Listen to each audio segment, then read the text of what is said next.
प्यार करे, गुण से भी प्यार करे, समता भाव जगा कर, समता भाव जगा कर, प्रभु प्रेम का रस भर दो, प्रभु प्रेम का रस भर दो, गुरुदेव मेरे दाता, गुरुदेव मेरे दाता, हमको ऐसा वर दो, हमको ऐसा वर दो, सेवा सुमिरन सत्संग, सेवा सुमिरन सत्संग, मेरे झोली में भर दो, मेरे झोली में भर दो, करते जो हमारा बुरा, करते जो हमारा बुरा, उनका उपकार करें, उनका उपकार करें, दुखियों के दुखों को, दुखियों के दुखों को, तन धन से दूर करें, तन धन से दूर करें, काम क्रोध शक्ति को, काम क्रोध शक्ति को, प्रभु ब्रह्मा के संग कर दो, प्रभु ब्रह्म के संग कर दो, गुरुदेव मेरे दाता, गुरुदेव मेरे दाता, हमको ऐसा वर दो, हमको ऐसा वर दो, सेवा सुमिरन सत्संग, सेवा सुमिरन सत्संग, मेरे झोली में भर दो, मेरे झोली में भर दो, श्रवण मनन करा कर, मनन करा कर, मेरा सोहम भाव जगाओ, सोहम भाव जगाओ, समदम और श्रद्धा को, समदम और श्रद्धा को, मेरे जीवन में लाओ, मेरे जीवन में लाओ, दान दयालु सेवा, दान दया और सेवा, प्रभु करने का बल दो, प्रभु करने का बल दो, गुरुदेव मेरे दाता, गुरुदेव मेरे दाता, हमको ऐसा वर दो, सारे बंधन छूटे, सारे बंधन छूटे, तेरा हो जावे कल्याण, तेरा हो जावे कल्याण, निरंजन प्रभु की वाणी, निरंजन प्रभु की वाणी, तू सुन ले रे नादान, तू सुन ले रे नादान, सारे बंधन छूटे, सारे बंधन छूटे, तेरा हो जावे कल्याण, तेरा हो जावे कल्याण, गुरु बिन भव से नहीं तर पावे,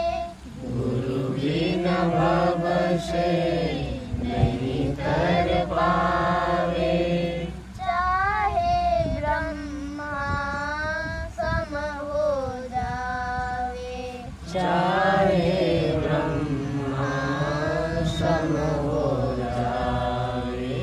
यह वेदों का निर्णय है, यह वेदों का निर्णय है, तुम लेना जल्दी मान। तुम लेना जल्दी मान। सारे बंधन छूटे, सारे बंधन छूटे, तेरा हो जावे कल्याण। तेरा हो जावे कल्याण।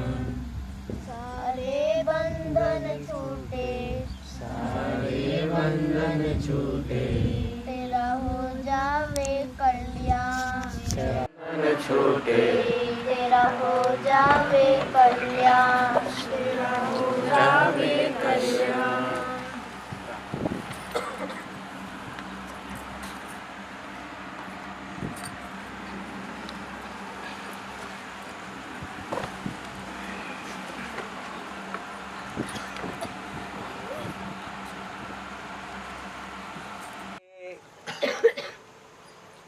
खोजी हैं।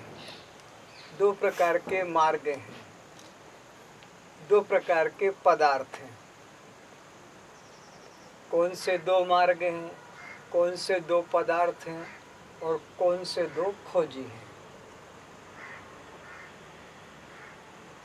एक तो वह पदार्थ जो अप्राप्त है और एक वह जिसे वो प्राप्त किए हुए हैं। एक वह जो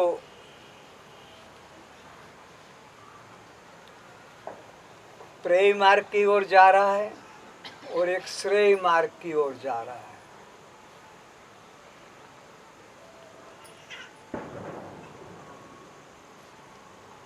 तो यहाँ पर विचारना है, प्रेय मार्ग पर जाने वाले कहाँ तक जाते हैं और क्या प्राप्त करते हैं। श्रेय मार्ग के चलने वाले वो कहाँ तक जाते हैं और क्या प्राप्त करते हैं।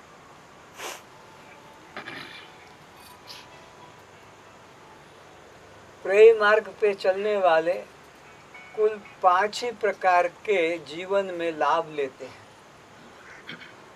छठा कोई लाभ वे उठा ही नहीं सकते। कौन कौन से 5 प्रकार के लाभ ले सकते हैं, जिसमें सब संसार वाले रात दिन चल रहे हैं। अप्राप्त पदार्थ को प्राप्त करना,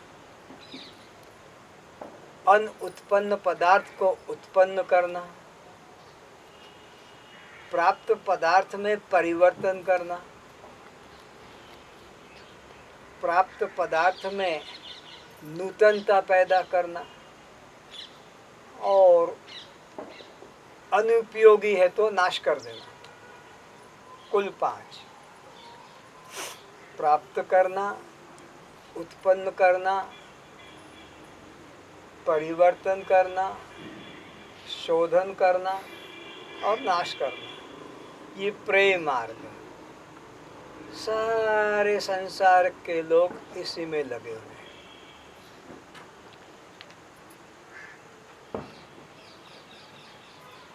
तो क्या क्या प्राप्त करते हैं? जो हमारे पास नहीं है उसको प्राप्त करते हैं, खरीद कर, मांग कर अथवा चोरी करके।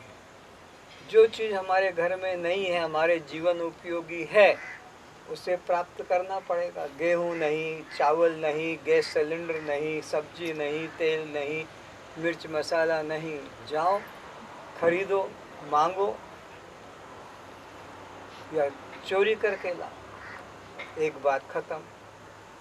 दूसरा, अनुत्पन्न पदार्थ, उसको उत्पन्न करते हैं, जैसे कि धान, गेहूं, मटर, अथवा संतान उत्पत्ति, विद्या उत्पत्ति, ये उत्पन्न करते हैं, साधन करके उत्पन्न करते हैं।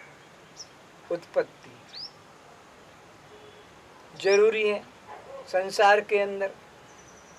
अगर उत्पन्न न करोगे तो खाओगे क्या, निर्माण ना करोगे तो उपयोग कैसे करोगे।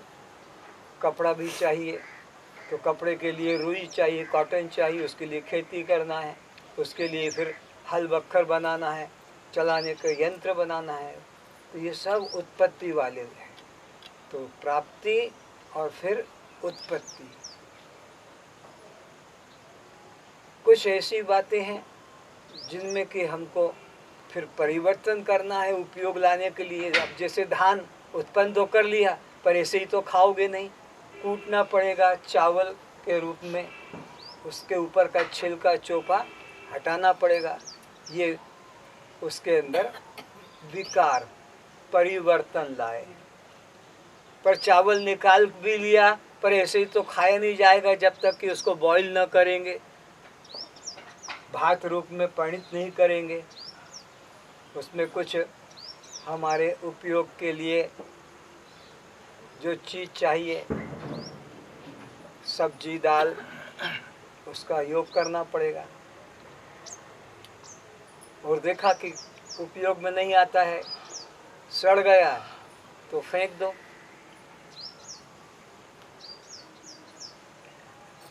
पांच बातें हो गई: प्राप्ति, उत्पत्ति, विकार, संस्कार, नाश। जीवन निर्वाह के लिए संसार में पांचों अनिवार्य है, कोई ज्ञानी हो कि अथवा अज्ञानी हो। जब तक ये पांचों चीजें नहीं होगी उसका जीवन निर्वाह नहीं होगा। पर इतने करने मात्र से कल्याण भी नहीं होगा। ये तो जीवन निर्वाह का साधन है, ये तो पशु भी कर लेते हैं। पशु क्या पेट भरना नहीं जानते हैं? पशु भी अपना जीवन निर्वाह करते हैं। तो कुछ लोग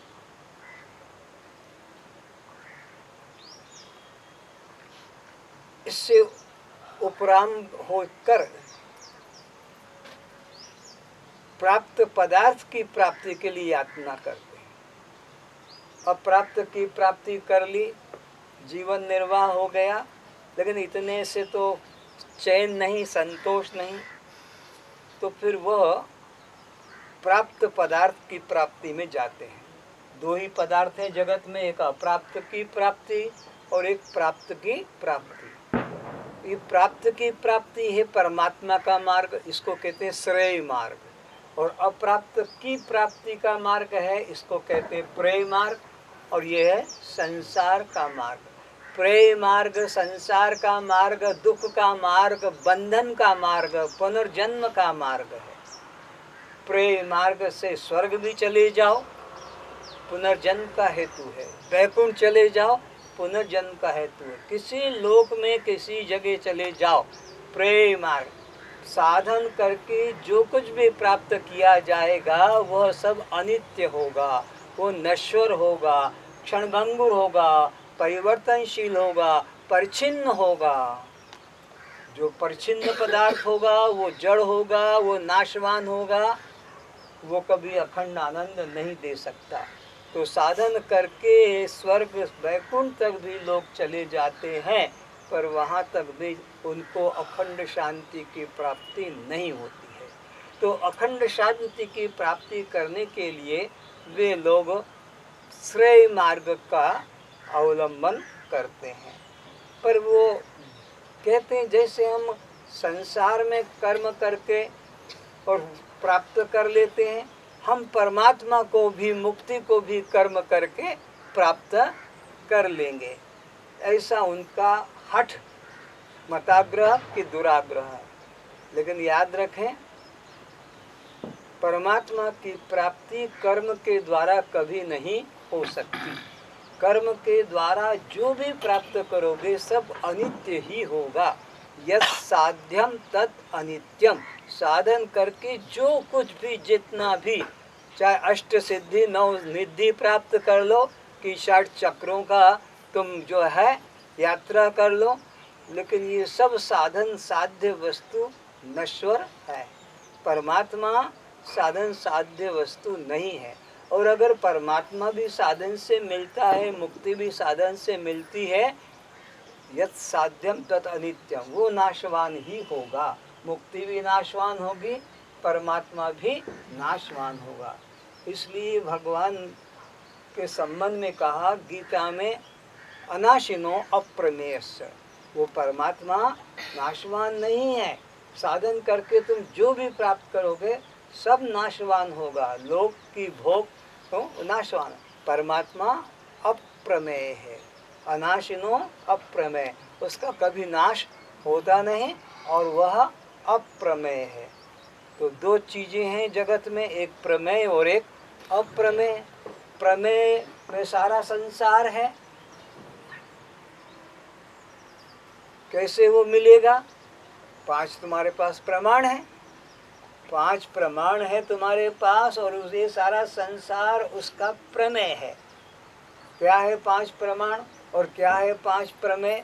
सारा संसार शब्द, स्पर्श, रूप, रस और गंध, छठा तत्व ही नहीं। पृथ्वी पर क्या, त्रैलोक्य में, स्वर्ग वैकुंठ तक भी 5 ही केवल पदार्थ हैं। भगवान ने, प्रकृति ने, माया ने 5 ही चीजों की रचना की है, और उनको ग्रहण करने के लिए 5 तुम्हारे पास उपकरण दे दिए, यंत्र दे दिए, इंस्ट्रूमेंट दे दिए। क्या दे दिए? शब्द के लिए तुम्हारे पास कान दे दिया, स्पर्श के लिए त्वचा दे दी, रूप के लिए चक्षु दे दिया, रस के लिए जिह्वा दे दी, और गंध के लिए घ्राण दे दी। अगर परमात्मा ने कोई छठा पदार्थ बनाया होगा तो वही उसका मजा लूटेगा, तुम्हारे काम का नहीं है। क्योंकि तुम्हारे पास तो उसने 5 ही चीज, उधर शब्द संसार बनाया तो तुम्हारे को कान दे दिया, तुम उपयोग कर लेते हो। उसने स्पर्श संसार बनाया, इधर त्वचा दे दी, तुम उपयोग कर लेते हो। उधर रूप संसार बनाया उसने, इधर चक्षु दे दी, तुम उसका उपयोग कर लेते हो। उधर उसने रस संसार बनाया, इधर जिह्वा दे दी, तुम उपयोग कर लेते हो, धन्यवाद दे देते हो। उधर उसने गंध संसार बनाया, इधर ना। अगर उसने छठा कुछ बनाया तो इधर तो हमारे पास कुछ इसको ग्रहण करने का साधन नहीं। तो ये संसार पूरा प्रमेय है, और हमारे पास उसको ग्रहण करने के ये 5 विषय, इनको ग्रहण करने के ये उपकरण हैं। इसको कहते हैं प्रमाण। कोई कुछ भी बोल रहा है, तुम कैसे उसको प्रमाणित करोगे? कान से। कुछ गर्म, ठंडा, गरम, गुदगुदा, मुलायम है, कैसे प्रमाण करोगे?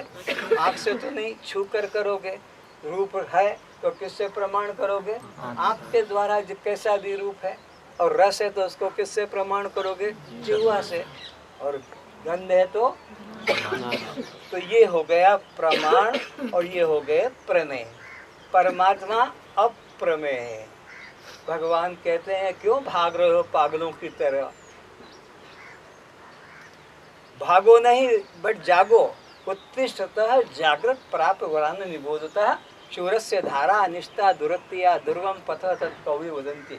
ए अज्ञान निद्रा में सोने वाले भव्य जीवो, जागो जागो जागो। कब तक सोते रहोगे? अनादि काल हो गए ये सोते सोते आते आते। ये मौका मिला है, स्वर्ण अवसर जागने का। इन्हें मनुष्य जीवन, ये जागने का अवसर मिला है। और मनुष्य जीवन में अगर तुमने कहा कि भाई ज्ञान तो बड़ा कठिन है, हमको ज्ञान से क्या मतलब, हम तो ताली बजा लेंगे, आरती उतार लेंगे, जप कर लेंगे, राधे राधे राम राम, और हमारे को ये ज्ञान आन दृष्टा दृश्य जड़ चेतन, ये झंझट में मत फंसाओ। क्या ज्ञान ने ठेका ले लिया? क्या बिना ज्ञान के मुक्ति और रास्ता नहीं है? वेद कहता भाई गुस्सा मत कर, है रास्ता। क्या काम है?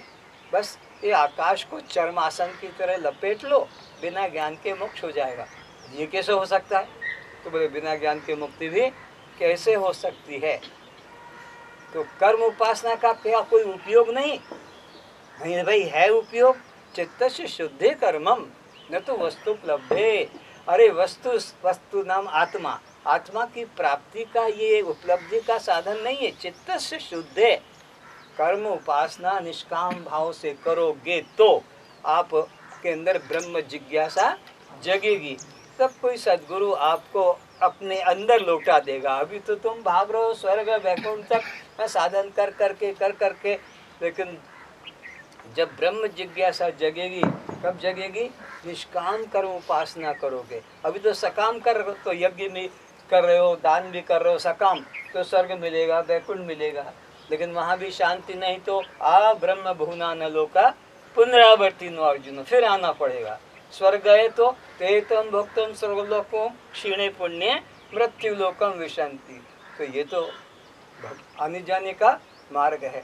तो चित्त से शुद्ध, शंकराचार्य कहते हैं चित्त शुद्धि का साधन है कर्म उपासना। निष्काम भाव से करोगे तो चित्त शुद्ध होगा। और तुमने चित्त निष्काम भाव से किया, उसका प्रमाण कोई डॉक्टर नहीं देगा, कोई गुरु भी नहीं देगा, तुम्हारा अंतःकरण देगा। कब? जब ब्रह्म जिज्ञासा, मुक्ति की जिज्ञासा जग जाए और स्वर्ग वैकुंठ आदि किसी अनित्य लोक भोग की इच्छा न जगे, तो सोचना कि तुमने जीवन में जो कर्म किया, की भक्ति की उपासना, वो शुद्ध की निष्काम भाव से, ये प्रमाण तुमको तुम्हारे से ही मिल जाएगा। तुम तो बहुत कहते हो हमने बहुत भक्ति की, बहुत किया, लेकिन ब्रह्म जिज्ञासा नहीं जग रही है, ब्रह्म ज्ञान में रुचि, तो सोचो तुमने अभी तक निष्काम भाव से न भक्ति की है न कर्म किया, सकाम भाव से किया है। सुख संपत्ति घर आवे, कष्ट मिटे तन का, इसलिए ओम जय जगदीश हरे। अगर ये इच्छा नहीं होती तो तुम मंदिर जाते हो तो भी इसी इच्छा से जाते हो, तीर्थ जाते हो यही इच्छा लेकर जाते हो, सत्संग में बैठते हो तो यही इच्छा लेकर, गुरु के पास जाते हो तो यही इच्छा लेकर, व्रत उपवास करते हो तो यही इच्छा लेकर तुम जो भी करते हो, ध्यान धारणा, गुरु भी बनाते हो तो इसीलिए कि हम भी बने रहें और हमारा ये संसार बना रहे, बस हमको इतना ही चाहिए। सुख संपत्ति घर आवे, कष्ट मिटे तन का, वो भी बना रहे और हम भी बने रहें। और वो बना रहे और हम ना बने रहें तो क्या फायदा, इसलिए हम भी बने रहें और ये हमारा उद्देश्य है। इसीलिए कहा ना, सुख संपत्ति घर आवे, कष्ट मिटे तन का। ये सकाम भगत है, इनको ब्रह्म जिज्ञासा नहीं जगेगी, बैठेंगे तो भी इनका मन उठ जाएगा, सत्संग में टिक नहीं पाएगा। ये तो आए हैं इसी आशा से कि ये रोग कट जाए, ये मेरे को भोग मिल जाए, ये मेरे को ये वस्तु मिल जाए, इसलिए भीड़ दिखाई पड़ती। जितनी भीड़ दिखाई पड़ती है, हजार हजार लाख लाख, ये भगवान के लिए, मुक्ति के लिए कि परमात्मा, ये तो आए हैं इसीलिए कि हम भी बने रहें और हमारा संसार भी अच्छा बना रहे, बस इस तरह वो चाहते हैं। तो ये ब्रह्म ज्ञान के अधिकारी हैं। इसलिए भगवान ने 4 प्रकार के भक्त बताए, आर्त, अर्थार्थी, जिज्ञासु और ज्ञानी। आर्त भगत बुरा न लगे इसलिए कह दिया ये भी मेरे भगत है, पर वो आर्त, शारीरिक कष्ट आए चिल्लाया, मरा रे बचाओ रे, और जहाँ रोग कट गया तो फिर भगवान की ऐसी की तैसी कोई काम नहीं, अपनी बस इसी में लग जाता है।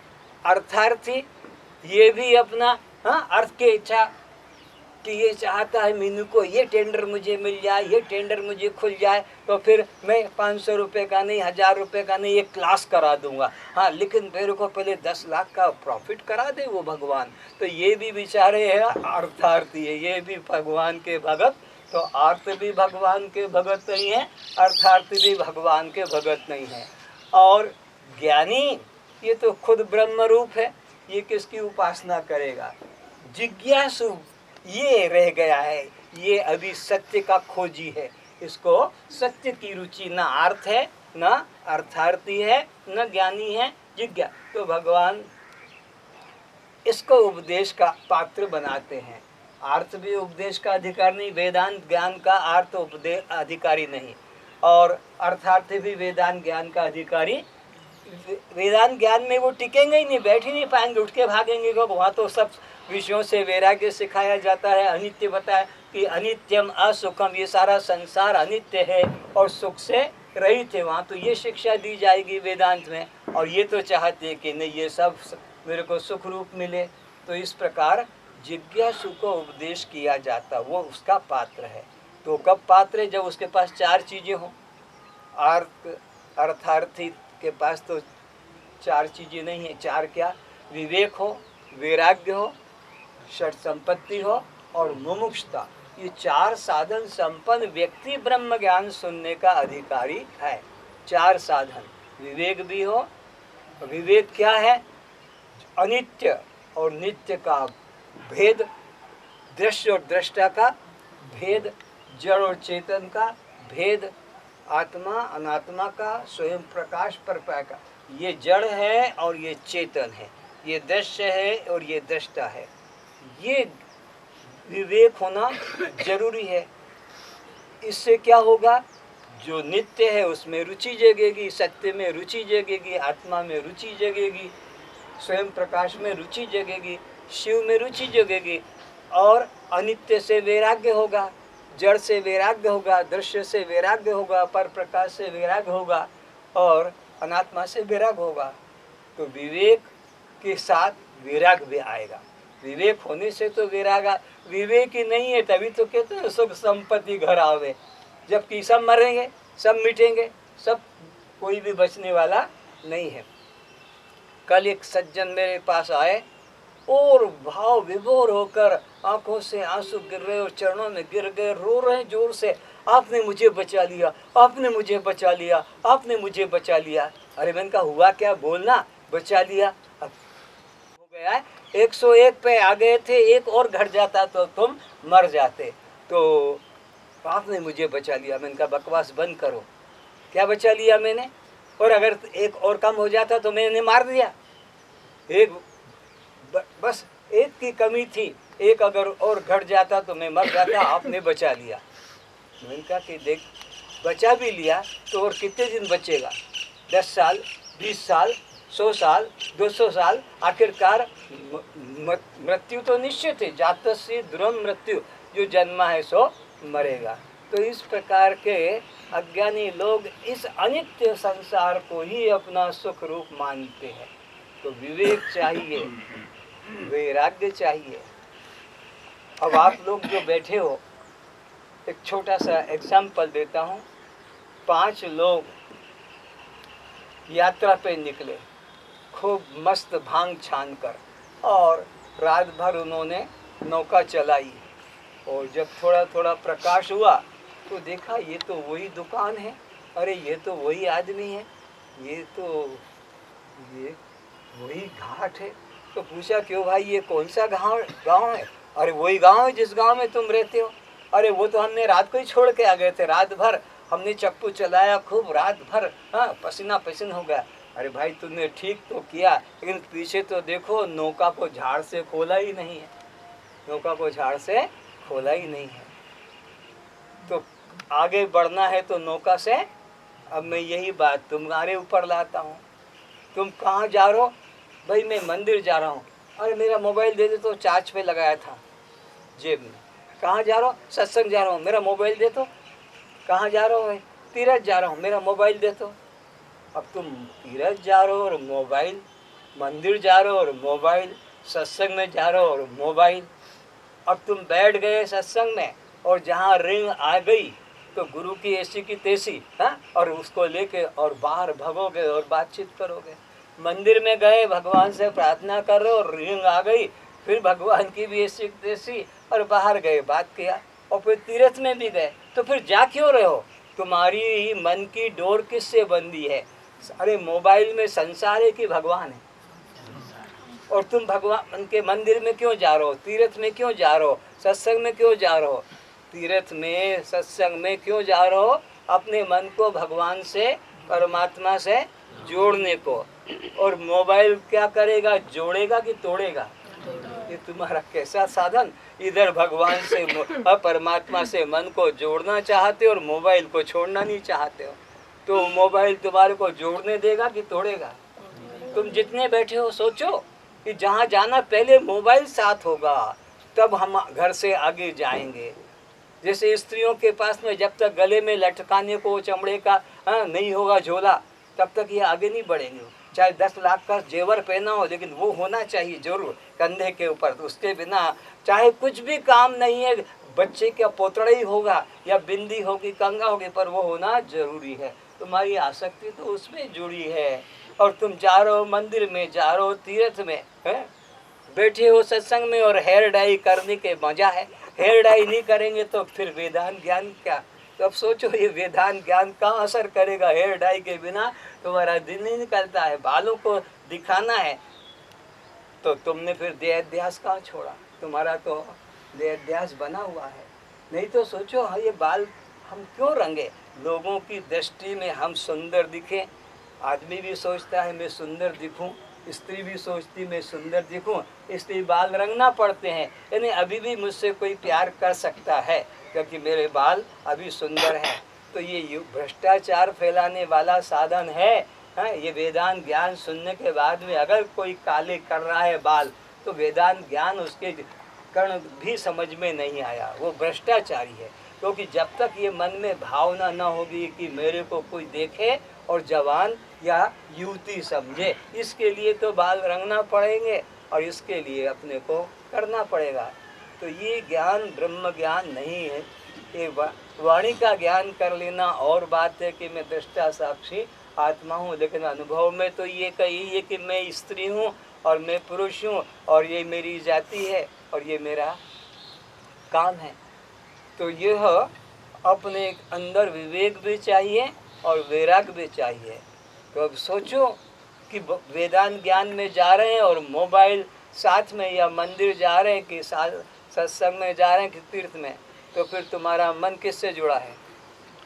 बोलो, संसार से जुड़ा है। फिर वे गुरु क्या बेचारा वो बकवास कर रहा है, अपना टाइम पास कर रहा है। तुम्हारे को तो धारण को करना नहीं। तुम्हारे तो ये कि 5 बजे मैंने उसको कहा था, हाँ, तो सुबह देख रहा घड़ी में कि कितना टाइम हो गया, अभी अभी घड़ी देखा, क्योंकि उसको तो मन की डोर तो उसमें लगा है कि 5 बजे का जाने का है, कि 5 बजे करने का है, और बैठा है यहाँ पर। तो मन हमारा एकाग्र कहीं हो पाता। तो समझो कि ये श्रेय मार्ग की प्राप्ति उन लोगों को होती है जिनको विवेक हो, वैराग्य हो, षट संपत्ति हो और मुमुक्षुता हो। केवल मोक्ष की इच्छा, अन्य कुछ भी इच्छा न हो। उन लोगों के सामने ये वेदांत ज्ञान कहने का है, वे सुनेंगे, समझेंगे। इसलिए तो भगवान ने कहा मनुष्याणाम सहस्रेषु कश्चित् यतति सिद्धि यत्तमपि सिद्धानाम कश्चिन् माम वेत्ति तत्वतः। अरे अर्जुन, ये सबके लिए नहीं है, ये भिखारियों की मार्ग नहीं है, ये भिखारियों के काम का नहीं, ये राज विद्या है, राजाओं की विद्या है, ये भिखारियों की विद्या नहीं है। कौन भिखारी है? जो सड़कों पे मांग रहे वो नहीं, जो मंदिर में जाके मांग रहे हैं सुख संपत्ति घर आवे, ये भिखारी लोग हैं। इनके काम का ये ब्रह्म ज्ञान नहीं। ब्रह्म ज्ञान तो वो है, तो वो अधिकारी जो ब्रह्म लोक तक के सुख की चाह न करे, उसके लिए अधिकारी। तो बोले वो कोई एक असंख्यों में, करोड़ों में, हजारों में कोई एक उस तत्व को पाता है। और कोई एक व्यक्ति ही इधर विचार करता है, बाकी तो सब उधर ही उधर विचार कर रहे हैं। ब्रह्म लोक, विष्णु लोक, गोलोक, सिद्धि, अष्ट सिद्धि सब उधर बाहर है। कोई एक उधर से हटके आत्मा की तरफ विचार करता है। सब अनात्मा का विचार करते हैं, कोई एक। और ऐसे विचार करने वालों में कोई विचार करके और उसको बोलने का साहस करता है। सब कोई आत्मा विषय पर बोलने का साहस, सब अनात्मा की कथा कर रहे। जिधर भी जाओ अनात्मा की कथा, चाहे वो भागवत की कथा हो कि रामायण की कथा हो कि गीता की प्रवचन, सब अनात्मा की चर्चा में लगे। तो कोई एक अनात्मा से हटकर आत्मा का विचार करता है और विचार करके उसका अनुभव करके फिर वो औरों को कहता है। और कहने में भी कोई एक उसको सुनता है और सुनने वालों में भी कोई एक उसको धारण करता है, नहीं तो सुनकर भी उसको हवा में उड़ा देते हैं। तो यह श्रेय मार्ग जो है, यह कल्याण का मार्ग है, मुक्ति का मार्ग है, और ये प्रेय मार्ग ये संसार का मार्ग है। तो लोग कहते हैं भाई हम तो ऐसे ही कर लेंगे कर्म के द्वारा परमात्मा को। तो याद रखो, कर्म के 5 उपयोग बताए थे, प्राप्ति, उत्पत्ति, विकार, संस्कार, नाश। तो परमात्मा के लिए प्राप्ति रूप कर्म का कोई उपयोग नहीं। संसार में तो रोटी खाना है, बहुत भूख लगी है तो फिर प्राप्त करो, खरीद कर लाओ, मांग के लाओ। परमात्मा के लिए प्राप्ति रूप कर्म करने की जरूरत नहीं। कारण क्या? इधर मत बैठो, ये नाटक करने से विषय टूट जाता है। तुम चुपचाप बैठ जाओ, सुनना है तो। एक एक आदमी आएगा प्रणाम करने, फिर मैं उसको देखूंगा, ये तो कहेगा देखो बड़ा घमंडी, हमारी तरफ देखा नहीं, हमने तो प्रणाम करने के लिए झुका थे। तो परमात्मा की तरफ जाने वालों के लिए प्राप्ति रूप कर्म का उपयोग नहीं, क्योंकि परमात्मा नित्य प्राप्त है। तो जो नित्य प्राप्त है, पहले से ही प्राप्त है, उसके लिए प्राप्ति साधन करने की जरूरत, प्राप्ति साधन कहाँ करना पड़ेगा? जो चीज़ हमारे पास पहले से नहीं है उसके लिए प्राप्ति करो। चलो, तो परमात्मा के लिए उत्पत्ति रूप कर्म करें, तो बोले भाई परमात्मा के लिए उत्पत्ति रूप कर्म की भी जगह नहीं, उपयोग नहीं, क्योंकि जिसकी उत्पत्ति करोगे उसका नाश हो जाएगा, और परमात्मा तो अविनाशी और अजन्मा है। तो अजन्मा अविनाशी परमात्मा के लिए उत्पत्ति रूप कर्म का भी उपयोग संसार में तो जरूरी है, प्राप्ति भी और उत्पत्ति भी। उत्पन्न नहीं करोगे तो खाओगे क्या? हर चीज की उत्पत्ति करना ही पड़ेगी, पर परमात्मा की उत्पत्ति करना नहीं पड़ेगा कि चलो आज जन्माष्टमी मना लें, आज रामनवमी मना लें, तो फिर मरोगा, फिर मरेगा। और जिन्होंने जन्माष्टमी मनाया है, तुम जितने लोग बैठे हो, और रामनवमी मनाया है, तुमने ब्रह्म हत्या कर डाली, तुमने ब्रह्म हत्या का पाप ले लिया है। आप कहोगे हमने तो जन्मोत्सव मनाया है, जन्माष्टमी मनाई है, राम की कृष्ण की। तो जिसका जन्म मनाया उसकी मृत्यु फिर तुम्हारे द्वारा ही होगी, क्योंकि तुमने जन्म मनाया है तो फिर मारो। क्योंकि जातस्य ध्रुव मृत्यु ध्रुव जन्म मृत्यु से च, गीता में भगवान कृष्ण कहते हैं हे अर्जुन, इस सिद्धांत के अनुसार कि जो जन्म है उसका नाश तो होगा ही। तो तुमने अगर जन्म मनाया तो नाश का पाप भी तुमको लगेगा। इसलिए परमात्मा कहते हैं नाहम प्रकाशस्य सर्वस्य योग माया समावृत मूढ़ो अयम। इन सबको कहा, पूजा पाठ करने वाले तीर्थ मंदिर को भगवान ने टोटल को कह दिया मूढ़ो अयम नाभि जानाति लोको माम अज अव्ययम।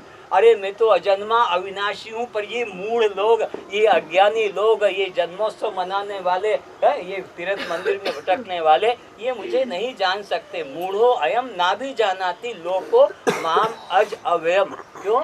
ना हम प्रकाश, मैं तो किसी के आगे प्रकट ही नहीं हुआ आज तक, मैं तो किसी के आगे प्रकट होता ही नहीं। पर ये मेरे को योग माया में छिपे हुए को तो जानते नहीं, बस योग माया को पहचानते हैं। तो याद रखो, ये धनुष वाला, ये मुरली वाला, ये त्रिशूल वाला, ये बाघ वाला, ये सब माया के खिलौने, दुनिया इसी में लिपट रही है, और इसी के मंदिर, इसी की आरती, इसी की पूजा, इसी की कथाएं चल रही है। पर जबकि भगवान कहते मैं आज तक किसी के आगे प्रकट हुआ ही नहीं, ना हम प्रकाश से सर्वस्व, एक दो की बात है, सर्वस्व। क्यों? योग माया समावृत। अरे जैसे बुरखे वाली महिला बाजार में जाती है, मार्केटिंग करती है, मैचिंग मिलाती है अपना ब्लाउज पीस है तो उसके साथ कौन सा कलर का धागा होना चाहिए, वो पर पूरा बुरखा लगा हुआ है, तो वो सबको देखती है, पर उसको कोई नहीं देखता कि ये आदमी है कि औरत है, जवान है कि बूढ़ी है कि बूढ़ा है, हिजड़ी है कि हिजड़ा है, क्योंकि वो बुरखा पहना हुआ है। तो लोग बुरखे को देखते हैं और बुरखे में छिपा वो सबको। तो परमात्मा कहता मैं तो माया के बुरखे में छिपा हूँ, और ये पागल लोग है बुरखे को ही देखकर अपना जीवन लगा रहे, पर बुरखे के अंदर जो चेतन तत्व है उसको तो कोई जानता ही नहीं।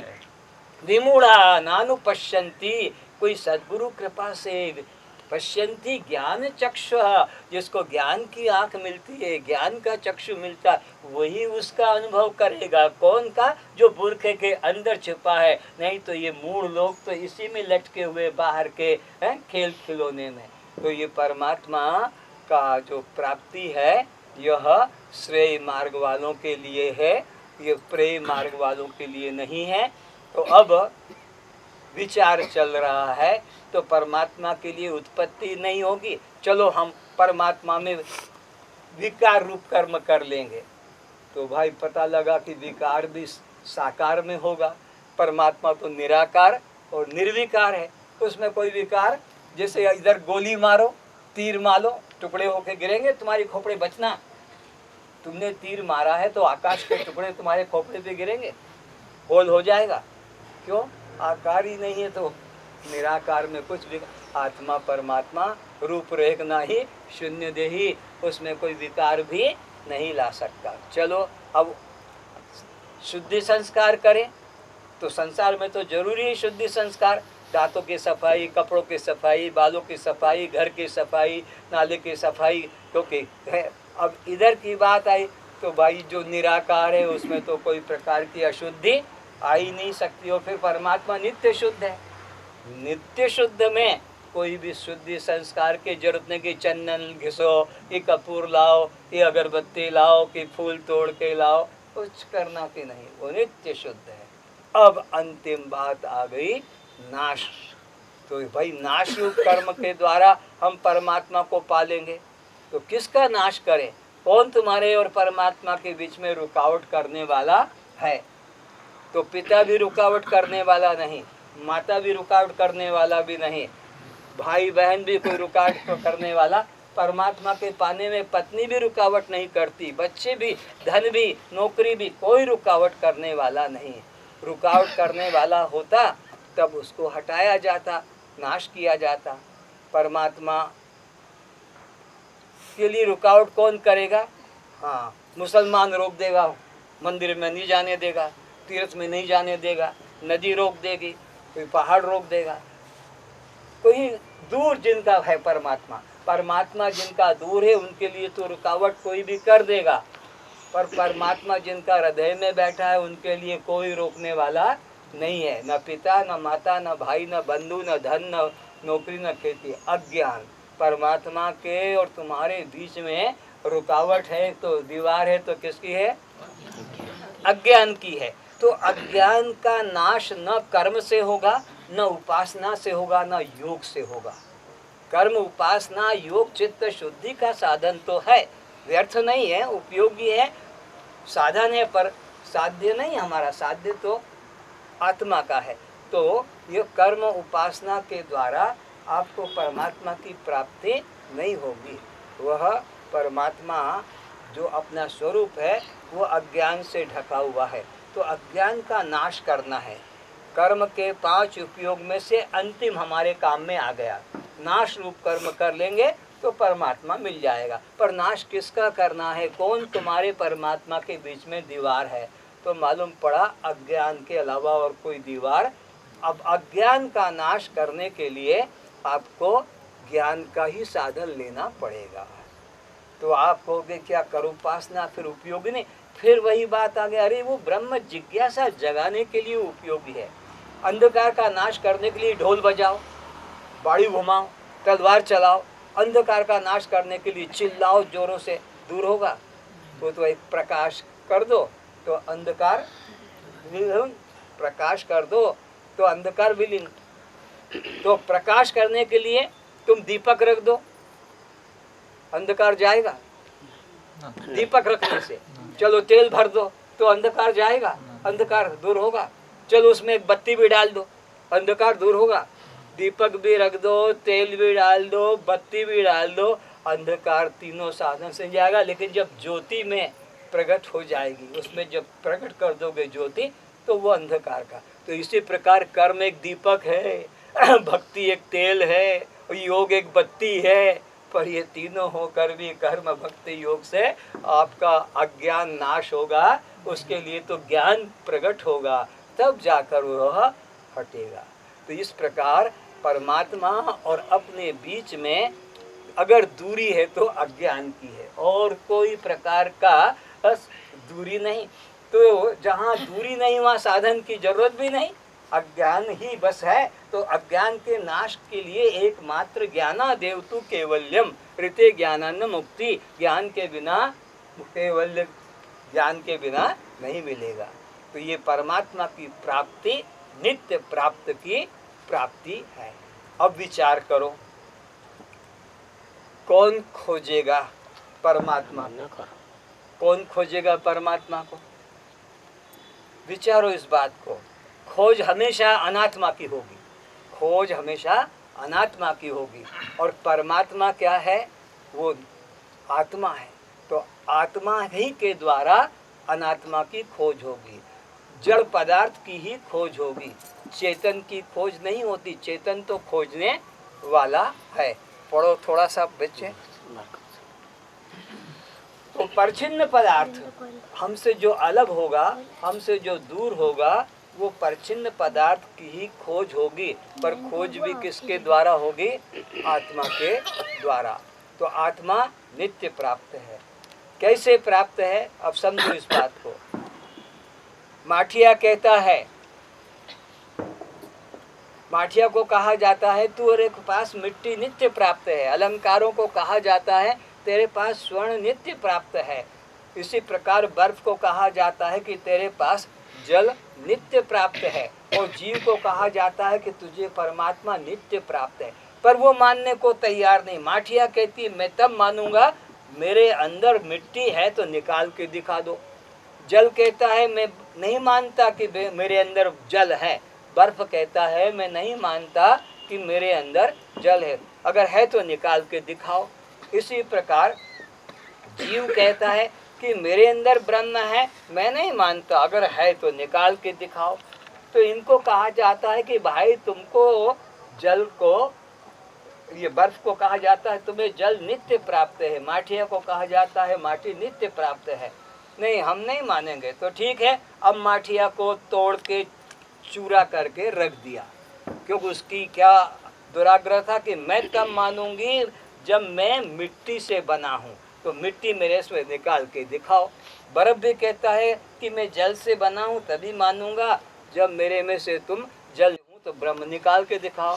तो अब माठिया को तोड़ के मिट्टी कर दिया, बर्फ को चूर करके पानी कर दिया, अलंकारों को गलाकर ढला बना दिया और जीव को निकाल, जीव में से ब्रह्म को निकाल कर उधर कर दिया। अब इधर देखो कौन बचा देखने वाला?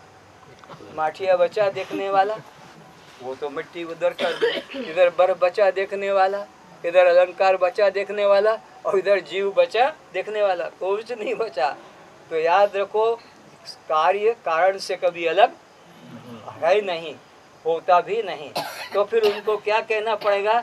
ओ माठिया, तू माठिया नहीं, तू माटी ही है। ओ बर्फ, तू बर्फ नहीं, तू जल ही है। और अलंकार, तू अलंकार नहीं, स्वर्ण है। और ये जीव, तू जीव नहीं, ब्रह्म ही है। नेह नानास्ति किंचन, उससे थोड़ा भी भिन्न, मिट्टी से अलंकार माठिया थोड़ा भी भिन्न नहीं, स्वर्ण से अलंकार थोड़े भी भिन्न नहीं, जल से बर्फ थोड़ा भी भिन्न नहीं, ब्रह्म से भिन्न जीव थोड़ा भी भिन्न नहीं। ये सदा ऐसे जुड़े हुए हैं। जुड़े हुए कहना भी भूल है पर लग रहा है, लेकिन ऐसे समझो जैसे ट्रेन और पटरी। पटरी से ट्रेन कभी अलग हुई ही नहीं।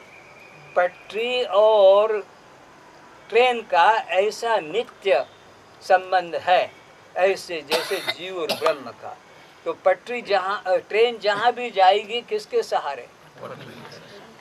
उसको छोड़ के कहीं जा सकती है, उसके बिना जा सकती है, उसके बिना रह सकती है। तो ट्रेन सदा पटरी के साथ है, जीव सदा ब्रह्म के साथ है। ब्रह्म को छोड़कर जीव कहीं भी जा नहीं सकता, कोई कुछ कर भी नहीं सकता। उसके बिना वो ब्रह्म के साथ है सब समय। पर हमारे संस्कार तो बिगड़े हुए हैं ना। हम तो सोचते हैं कोई मुरली वाला, कोई धनुष वाला, कोई चार भुजा वाला, कोई बाघ वाला होगा तो जानेंगे कि दर्शन हुआ। अब क्या हमारी दशा है? बोलो। मछली खोजे नीर को, मछली खोजे नीर को, कपड़ा खोजे सूत, कपड़ा खोजे सूत। मछली किसको ढूंढ रही है? नीर को। नीर यानी पानी। और कपड़ा ढूंढ रहा है सूत को। तो मछली खोजे नीर को, मछली खोजे नीर को, कपड़ा खोजे सूत, कपड़ा खोजे सूत। ये जीव खोजे ब्रह्म को, ये जीव खोजे ब्रह्म को। तीनों ऊत के ऊत, तीनों ऊत के ऊत। तीनों ऊत के ऊत यानी महामूर्ख, थोड़ा भी नहीं, महामूर्ख। अरे मछली तो जल में ही तो जीवन है और फिर भी जल को ढूंढ रही है कि कहाँ मिलेगा।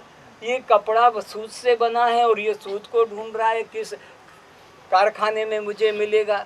इसी प्रकार ये जीव तो ब्रह्म से ही है, ब्रह्म ही है, और फिर भी मंदिरों में तीर्थों में भटक रहा है, कहाँ मिलेगा, कब मिलेगा, कैसे मिलेगा। तो तीनों मूर्ख के मूर्ख है। और एक बात, मछली को तो एक क्षण के लिए तुम जल से अलग, ज्यादा देर मत करना, अलग करके दिखा दोगे कि देख ये तेरा जीवन है जिसके लिए तू छटपट हो रही है, ज्यादा मत देर रखना।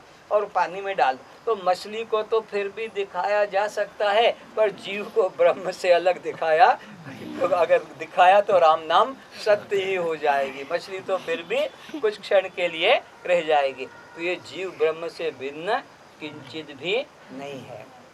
तो अभी उस ब्रह्म का हम अनुभव भी करते हैं। आंखें बंद करो। वो शक्ति रूप में है, हाँ, व्यक्ति रूप में कभी मत लाना। मैं जैसा बोलूं ऐसे बोलना। एक वाक्य में आधा छोड़ दूंगा बोलते बोलते, आप उसे पूरा करेंगे। जब मैं उठती हूँ, जब मैं उठती हूँ, परमात्मा ही मुझ में उठते हैं, परमात्मा ही मुझ में उठते हैं। परमात्मा की शक्ति के बिना, परमात्मा की शक्ति के बिना यह मुर्दा शरीर, यह मुर्दा शरीर कभी भी नहीं उठ सकेगा।